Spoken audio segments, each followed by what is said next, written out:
Halo Alex Indonesia, kali ini kita akan bahas sebuah mobil bekas, yaitu adalah sebuah LCGC yang bisa dikatakan sebenarnya dia selalu memberikan kesenangan berkendara. Nah, mobil itu adalah Honda Brio, dan kini yang kita bahas adalah Honda Brio generasi pertama, tapi yang di samping kami ini adalah versi tahun 2015. Nah, seperti apa sih mobilnya dan hal apa aja yang harus Anda perhatikan saat ingin membeli mobil ini? Untuk itu, ikuti terus videonya.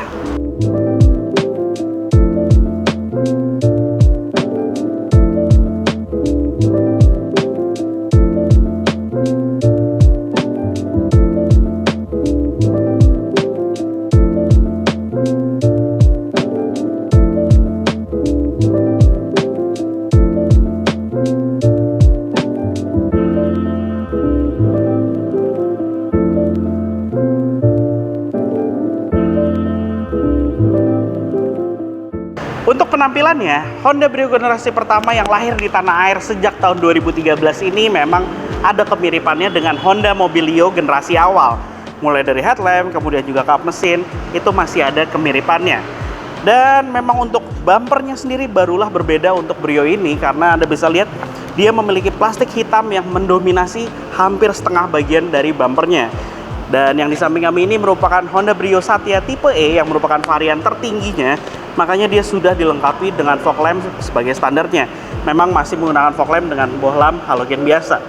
Dan untuk headlampnya sendiri, dia modelnya ukurannya juga cukup besar, cukup proporsional untuk mobil ini, dimana dia sudah menggunakan model multi reflektor dan lampu utama dan serta lampu dimnya ini menjadi satu di bagian sisi pinggir, sedangkan lampu sen menggunakan bohlam pijar berada di sisi tengah, dan lampu kecilnya pun juga menyempil dengan lampu utamanya.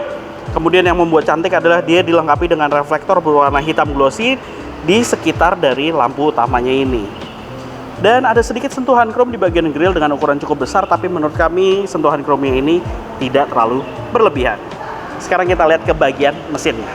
Dan untuk mesinnya, Honda Brio generasi pertama ini dilengkapi dengan mesin berkode L12 yang mana berkapasitas 1200 cc, 4 silinder berteknologi iVTEC. Mesin tersebut mampu menghasilkan tenaga 88 PS dengan torsi 109 Nm. Dan tenaganya ini disalurkan ke roda depan melalui satu pilihan transmisi. Jadi memang untuk generasi awal ini masih ada satu pilihan transmisi saja, yaitu manual 5 percepatan.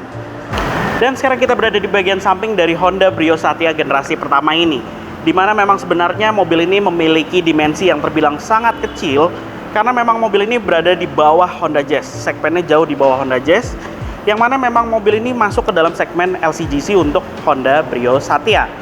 Dan memang mobil ini pun juga menawarkan kemudahan untuk digunakan sehari-hari, tapi walaupun begitu dia tetap memiliki ciri khas Honda, yaitu adalah mobil yang sangat lincah dan menyenangkan untuk dikendarai. Dan untuk yang di samping kami ini adalah Brio tipe E, Brio Satya tipe E yang merupakan varian tertinggi, di mana dia dilengkapi dengan velg alloy berukuran 14 inci yang dibalut ban 175/65 R14. Untuk sistem pengeremannya sendiri dia sudah dilengkapi dengan disc brake pada bagian depan, tapi untuk di bagian belakang masih menggunakan tromol. Kemudian mobil ini pun juga sudah dilengkapi dengan kaca spion electric mirror untuk pengaturan kacanya, tapi untuk pelipatannya masih manual. Dan untuk model lampu sennya pun masih menggunakan lampu sen yang berada di bagian spakbor, bukan di bagian kaca spion. Selain itu, untuk sistem door lock-nya dia pun juga sudah dilengkapi dengan remote, yang mana remote-nya ini terintegrasi dengan model seperti ini. Jadi untuk membuka dan mengunci seluruhnya menggunakan remote seperti ini. Dan memang di bagian samping ini Brio tipe tertinggi pun juga terlihat sangat simpel, tidak ada aksesoris tambahan lainnya, yang membuat mobil ini memang sangat simpel sekali. Dan sekarang kita berada di bagian belakang dari Honda Brio generasi pertama ini, yang mana sebenarnya penampilan di bagian belakangnya ini mengingatkan kita pada Honda Civic yang umum disebut sebagai Civic Wonder. Kenapa? Karena model penutup bagasinya ini yang menggunakan seluruh bagiannya adalah kaca. Jadi mulai dari bagian sini hingga ke bagian atas itu seluruhnya adalah material kaca. Dan di bagian bawahnya ini Anda mendapatkan sebuah sentuhan berwarna hitam glossy yang seolah-olah memang membuat kaca di bagian belakangnya ini ukurannya semakin besar lagi. Kemudian model lampu belakangnya yang juga cukup unik, karena memang dia sebenarnya lampunya ini ukurannya cukup besar dan berwarna merah hanya di bagian sisi tengah. Lampu mundur dengan lampu pijar biasa, begitu juga dengan lampu sen, serta lampu remnya ini yang menjadi satu dengan lampu senja yang seluruhnya masih menggunakan bohlam pijar biasa. Karena untuk lampu LED hanya dilengkapi pada lampu rem ketiga di bagian sisi atas, yang mana yang menjadi satu dengan spoiler di bagian atasnya ini yang membuat mobil ini sedikit ada tampilan sportinya. Dan model bumpernya sendiri bisa dikatakan memang benar-benar simple banget di bagian belakang ini, polos, tidak ada tambahan material apapun di sini. Dan ada sedikit sentuhan ala-ala chrome, tapi ini sebenarnya bukan chrome karena memang hanya motif saja seperti chrome yang membuat mobil ini penampilan di bagian belakangnya cukup simple. Oke, sekarang di bagian belakang ini dia sudah sebagai standarnya dilengkapi dengan wiper kaca belakang, dan ini adalah Brio varian tipe E yang merupakan Brio Satya tipe tertinggi. Dan untuk membuka bagasinya sendiri, Anda harus menggunakan tuas yang berada di bagian dalam kabin yang berada di sisi bawah sebelah kanan bagian jok driver, atau menggunakan anak kunci, yang mana anak kuncinya ini adalah dimasukkan ke slotnya dan kita putar. Sekarang kita lihat ke bagian bagasinya. Dan memang untuk ukuran bagasinya bisa dikatakan bukan yang memiliki ukuran besar untuk sebuah mobil compact seperti ini, karena memang ukuran bagasinya kecil, tapi Anda masih dimungkinkan untuk memasukkan botol galon. Ada 3 buah secara sekaligus bisa Anda masukkan, atau mungkin koper dengan ukuran medium 2 buah hingga 3 buah, dan bahkan sebuah koper ukuran besar pun juga masih memungkinkan Anda untuk memasukkannya ke bagian sini. Kemudian di bagian bawah dari lantai bagasinya ini ada sebuah tempat penyimpanan, di mana di bawah tempat penyimpanan ini ada sebuah ban serep, yang mana sebenarnya ban serepnya sendiri ini adalah ban serep yang berbeda dengan keempat roda yang menempel, karena dia merupakan velg kaleng, tapi ukuran bannya masih sama persis dengan yang keempatnya menempel. Kemudian di bagian belakangnya ini ada juga tempat penyimpanan untuk dongkrak, kemudian juga ada toolkit dan juga P3K yang diletakkan di bagian tengah dari ban serepnya. Dan memang untuk kapasitas bagasinya sendiri juga masih dimungkinkan untuk Anda tambah, yaitu dengan membuka jok baris keduanya seperti ini. Dan langsung Anda mendapatkan kapasitas bagasi yang bertambah, tapi memang dia tidak bisa rata dengan lantai bagasinya. Nah, sekarang kita berada di bagian dari interior Honda Brio generasi pertama ini. Memang penampilan dashboardnya bisa dikatakan sangat simpel banget. Ini mirip banget sama juga dengan Mobilio, yang mana merupakan saudaranya yang versi MPV 7-seater. Dimana penampilannya sangat simpel, kualitas materialnya juga bisa dikatakan cukup di sini, karena memang sebenarnya kualitas material plastik tipis. Kemudian di bagian dashboard tengahnya ini juga cukup unik, karena di bagian head unitnya dia bukan tepat berada di bagian tengah. Itu dikarenakan adanya 2 buah kisi AC untuk bagian driver, sedangkan di bagian penumpang sendiri juga memiliki 2 buah kisi-kisi AC. Jadi total ada 4 di bagian depan ini, dan itu juga membuat head unitnya bergeser sedikit ke sisi sebelah kiri. Dan di bagian tengah sisi bawahnya barulah di sini ada kontrol untuk AC, di mana seluruhnya ini modelnya masih konvensional, yaitu modelnya putar semua. Ini bagian atas adalah untuk pengaturan blower AC. Kemudian di bagian bawah untuk pengaturan arah angin, jadi dia bisa diatur arah anginnya untuk bagian depan, kemudian juga bagian kaki. Di sisi kanannya pengaturan temperatur, dan di bagian bawah ini adalah katup untuk sirkulasi udara. Dan di sini pun tergabung ada sebuah tombol untuk mengaktifkan dan menonaktifkan AC, sedangkan lucunya untuk menyalakan fog lamp itu berada di bagian tengah juga. Jadi bukannya berada di sisi sebelah kanan, umumnya biasanya mobil-mobil dilengkapi dengan fog lights yang berdekatan juga dengan switch lampu, tapi kalau ini fog lights-nya ada di bagian tengah. Lanjut lagi, dan di bagian sini juga ada sebuah tombol hazard terpisah sendiri, cukup unik penempatannya. Kemudian di bagian bawah ada tempat penyimpanan terbuka, yang mana di sini juga diletakkan ada 2 buah cup holder. Di bagian belakangnya ini ada soket 12 volt nih, menyempil di sini. Oh iya, untuk head unitnya sendiri, mobil ini dilengkapi dengan head unit aftermarket, modelnya double din seperti ini, dan dia sudah ada pemutar CD, radio, aux 3,5 inch, dan juga ada USB-nya. Lanjut lagi, dan memang untuk keluaran-keluaran pertama ini masih dilengkapi dengan transmisi manual saja. Lanjut ke bagian instrumen cluster. Instrumen clusternya terbilang sangat simpel di sini, dan dia memang sudah nyala pada saat Anda belum menyalakan lampu, karena pada saat Anda menyalakan lampu dia malah akan meredup. Jadi modelnya dia standby terus lampu di bagian instrumen clusternya, dan dia ada penunjuk analognya untuk putaran mesin, kemudian juga speedometer, dan di sebelah kanan ini ada penunjuk untuk berbagai informasi lainnya. Sedangkan di bagian dari speedometer di sisi tengahnya ini ada sebuah layar kecil, di mana layar kecilnya ini berfungsi untuk menampilkan informasi tangki bahan bakar, kemudian juga ada odometer, trip meter, dan juga konsumsi bahan bakar rata-rata. Dah, itu aja, nggak ada selebihnya lagi informasi lainnya. Lanjut di sebelah kanan ada sebuah tombol slot kosong di sini. Kemudian di balik lingkar kemudi sisi sebelah kanan standar, yaitu adalah tuas untuk menyalakan lampu sen. Kemudian juga lampu utama yang lengkap juga untuk menyalakan lampu dim. Sedangkan di sisi sebelah kiri ini adalah tuas untuk menyalakan wiper kaca depan. Sudah dilengkapi dengan fitur intermittent dan juga ada mengaktifkan wiper kaca belakang maksud saya. Dan di lingkar kemudi sendiri memang untuk tipe tahun pertama ini dia belum dilengkapi dengan tombol kontrol audio di sisi sebelah kiri karena setelahnya baru ada. Dan memang untuk lingkar kemudi sudah dilengkapi dengan airbag di bagian pengemudi serta di bagian penumpang untuk fitur keselamatannya. Sekarang kita bicara soal posisi duduknya. Memang cukup disayangkan mobil ini tidak dilengkapi dengan height adjuster. Jadi Anda tidak bisa mengatur ketinggian dari joknya sendiri. Modelnya ukurannya fix seperti ini. Tapi Anda masih dimungkinkan untuk melakukan maju dan mundur, sliding. Kemudian juga pengaturan untuk sudut kemiringan sandaran. Dan untuk headrestnya karena modelnya masih pocong seperti ini, jadi Anda tidak bisa mengatur headrestnya. Lingkar kemudi Anda pun juga sudah mendapatkan tilt steering, tapi memang belum teleskopik. Oke, lanjut lagi. Kemudian fitur lain yang Anda dapatkan dari mobil ini adalah Brio tipe E ya, merupakan varian tertinggi Brio Satya tipe E, di mana di bagian sisi sebelah kanan ini sudah dilengkapi dengan power window 4 buah. Namun fitur auto ini hanya ada satu untuk di bagian driver saja. Dan di sini juga ada kontrol untuk mengatur kaca spion elektrik sisi kanan maupun sisi kiri, dan juga ada window lock.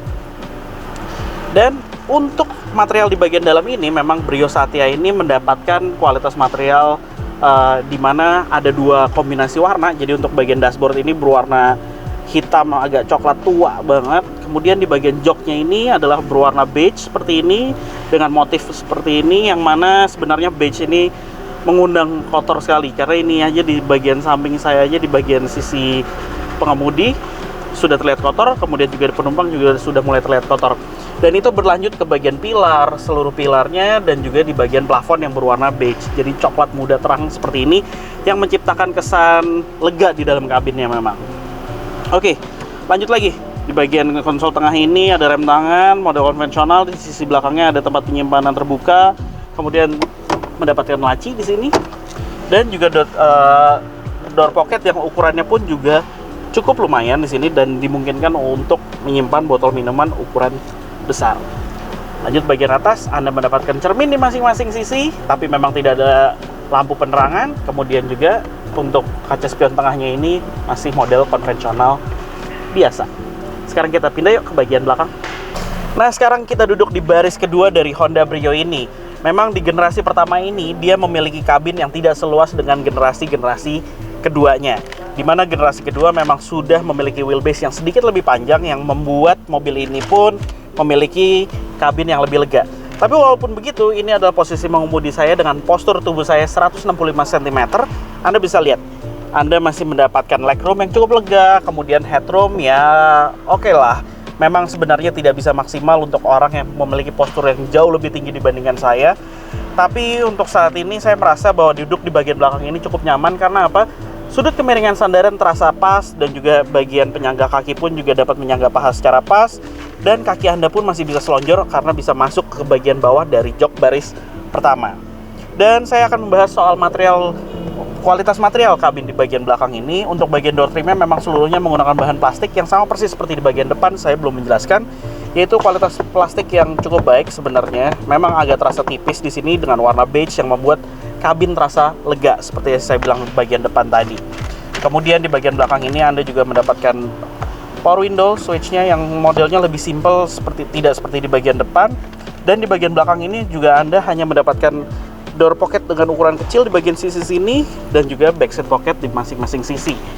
Dan Anda pun dimungkinkan untuk langsung mengakses ke bagian bagasi belakang karena memang dapat diakses secara mudah di bagian pada saat Anda duduk di baris tengah ini. Kemudian seat belt 3 titik sebagai standar untuk 2 penumpang di bagian tengah. Maksud saya di baris kedua, dan untuk seat belt 2 titik untuk penumpang di bagian tengah. Tapi memang sayangnya Anda untuk menjadi penumpang di bagian tengah ini tidak disediakan headrest untuk orang ketiga di tengah. Oke, jadi itulah hasil review mengenai Honda Brio generasi pertama ini. Nah, tertarik untuk membeli mobil ini? Hal apa aja sih yang harus Anda perhatikan? Honda Brio Satya ini dilengkapi dengan interior dengan kombinasi warna beige seperti ini. Dan warna beige atau coklat muda seperti ini jelas akan mudah sekali kotor. Anda bisa lihat ini mulai mudah kotor. Dan yang kedua adalah sayap jok dari Honda Brio ini terbilang sangat tipis dan mudah hancur busanya sepertinya. Anda bisa lihat ini mulai berlipat-lipat seperti ini karena terasa busanya di bagian dalam sudah mulai hancur. Selain itu juga dengan kick panel berwarna coklat beige ini juga mudah sekali kotor. Sebaiknya Anda harus perhatikan lebih detail mengenai kick panel ini karena jelas sekali Anda harus rajin-rajin melakukan pembersihan untuk mobil ini. Kemudian yang berikutnya adalah penyakit umum dari mobil-mobil Honda, yaitu karet pelipit di bagian kaca ini. Karena sering sekali mobil-mobil Honda ini mengalami karet pelipit yang mulai rusak dan akhirnya membuat kaca sulit untuk dinaikkan bahkan diturunkan. Anda harus melakukan penggantian karet pelipit berikut ini dan sebenarnya biayanya pun tidak terlalu mahal dan sebaiknya Anda lakukan penggantian secara langsung karena apabila tidak akan membuat kaca Anda bahkan tidak bisa ditutup sama sekali. Hal yang harus Anda perhatikan untuk Honda Brio generasi pertama di bagian belakang ini adalah perhatikan apakah di bagian belakangnya ini pernah terjadi tabrakan atau tidak. Karena memang sebenarnya di bagian belakang ini dia tidak ada rangka penguat apabila terjadi tabrakan, dan apabila terjadi tabrakan Anda bisa melihatnya di bagian sisi dalam dari bagian sisi bagasinya ini. Terlihat apakah di situ keriting ataupun ada bekas tambalan menggunakan dempul, dan Anda bisa melihat seluruh bagian tulangnya ini secara jelas atau tidak.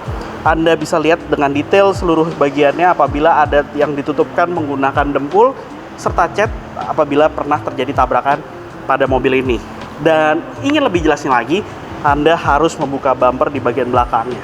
Hal berikutnya yang harus Anda perhatikan lagi adalah di bagian suspensinya, terutama di bagian depan.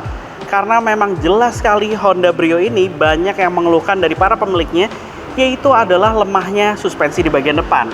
Dengan cara untuk bisa mendeteksinya ini adalah Anda harus melakukan test drive dan menggunakannya di jalan dengan kontur jalan buruk, sehingga Anda bisa mendengarkan apakah ada suara-suara yang ditimbulkan dari suspensi di bagian depan. Selain itu Anda juga harus memeriksakan apakah lingkar kemudi ini dapat diputar secara ringan ataupun tidak.